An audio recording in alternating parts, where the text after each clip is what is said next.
Hello, everyone, and welcome to the latest episode of HRTechify, where we decode how to humanize the workplace. Today, we are unpacking a conversation we have all been a part of. I'm talking about performance review. If you are a professional, I'm sure you must have gone through performance review conversation at some point of time in your career. Now, it is for most of us, as an employee or even as a manager, most of us treat it as just another checkbox in a feedback cycle. But do you really think it is all about feedback, or is there something more to performance conversations? Now, that is what we are going to talk today. And I will try from my own side, basis my understanding, how to, how to do the performance conversations in the right manner. Now, I would like you to take a moment and think back of a performance conversation which left you confused and unsure about how you truly performed or what was expected of you going forward. Think about it, take a pause, think for it for a while. Now, if you are done with that, now recall a different performance conversation where the manager actually gave you a clear, actionable feedback that helped you understand your strengths, identify your growth areas, and move ahead with confidence. Now, how did each of those conversations make you feel? What was the difference in the impact that you experienced in both the conversations? And while you are trying to compare the experience or the impact it had on you, let me share one of my own experience of one such performance conversation.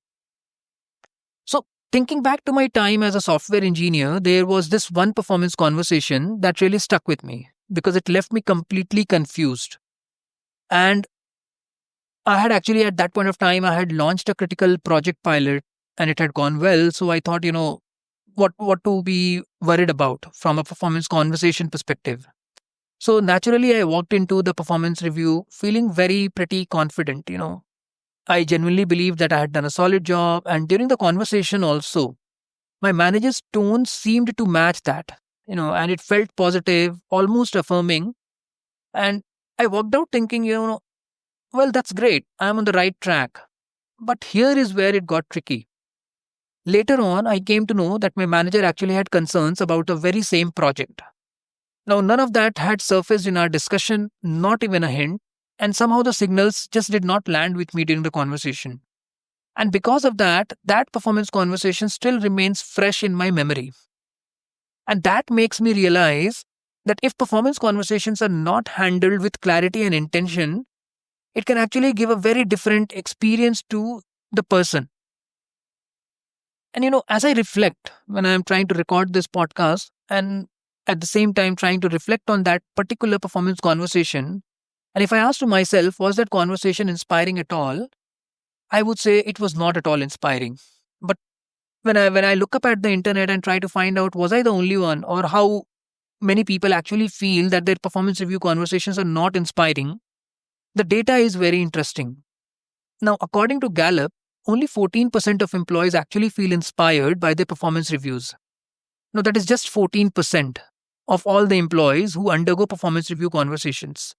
Now, this is a huge red flag. So, does that mean that performance conversations or performance reviews are inherently flawed? They're not needed? No, I don't intend to do that, or I have no intention on asking the validity of performance conversations. What I'm trying to ask here is that the question that we should be looking at is how can we make performance conversations more meaningful, clearer, and genuinely impactful? And if you ask me, here is what I have learned from my leaders. A meaningful performance conversation goes far beyond a checklist of wins and misses. It is all about connection, clarity, and future growth. And I've seen many leaders nail performance conversations by doing these four things really, really well. So, number one, they always start with a purpose and not paperwork. Now, performance conversations aren't about just forms or ratings, they are also about growth. I have often seen, effective managers starting with something simple yet powerful. And, I've heard them saying things like, let's talk about how this past period has felt for you. What has actually gone well, or what has felt like a stretch for you? This question actually sets the tone, not of judgment, but of reflection. And it helps in bringing out the best during the conversation because it opens the door for the other person to be honest and not defensive. The number two thing which I've seen effective managers making performance conversations impactful is that they make it a dialogue and do not make it a monologue. Now, it's very important to understand that while as a manager, it is you who is giving a feedback or an input or a recommendation, you also need to invite the other person into the conversation and therefore make sure that it's a dialogue. Because it's not just about sermonizing of how the year went for you. It's also about reflecting together, sharing your perspectives and aligning the expectations. This, if you are doing this in a conversation, it allows for the conversation to be engaging and more productive. It also allows, to help you create that room for the other person to ask open-ended questions. And if you are a people manager listening to this, I would say that, if in case you have not been making your performance conversations a two-way dialogue, start doing it today. You can do it by initiating very simple but thoughtful questions like, what achievement are you most proud of? Or what was the most challenging task you faced this past year? Where did you feel stuck or unsupported? Things like that. And when you hear back the responses to these questions, I'm sure you will be getting inputs and insights which will be far more richer than what you could actually get it from a KPI or from a dashboard.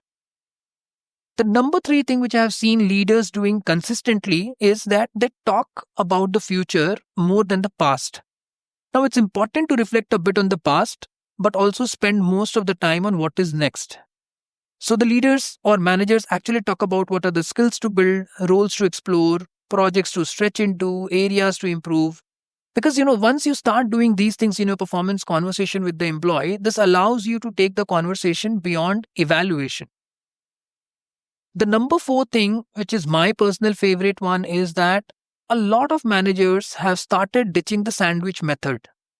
Now, for those of you who don't know the sandwich method, it is all about saying something nice, dropping the critique, and then ending with a praise. It's a very old trick most managers have been trying to adopt, where they try to, wrap criticism between two different compliments so that it sounds nice.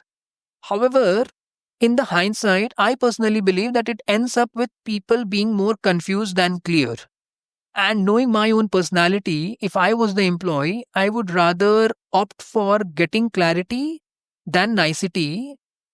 And it's not difficult. You can still be clear and nice in your communication by just being direct and compassionate. That is very important because, it's important to send the right message to the person which will enable them to grow in the coming time. That should be the intent. And how have I seen the managers doing this? Or, if I have to go back into a conversation as a manager, which I have not yet done so far, I think one of the most important questions for managers before entering a performance conversation could be, are you there in the conversation to help the person grow, or are you there only to evaluate the person? If you ask this question, it will trigger a mindset shift in how you are going to drive the conversation. Because, what I've felt is that most people don't fear feedback. They fear being misunderstood or judged unfairly. So, if you are going to go with a mindset of trying to enable the other person grow, you will drive a conversation in a very different manner. Try it for yourself. Let me know how did you experience, or if you are an employee, see if your manager is following these 4 basic rules during the conversation and tell how did you experience that conversation. That's it for today. You are listening to HRTechify, where we humanize the workplace one byte at a time. For more insights like this, be sure to follow, share and subscribe.